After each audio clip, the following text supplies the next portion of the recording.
అమ్మా భవానీ లోకాల నేలే ఓంకార రూపమమ్మా, తల్లి నీ మహిమల్ని చూపవమ్మా.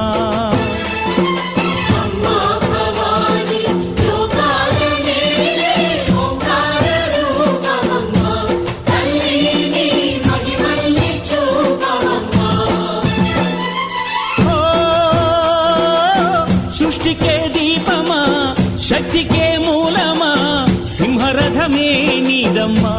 అమ్మ దుర్గమ్మ భక్తులను దీవించుమా.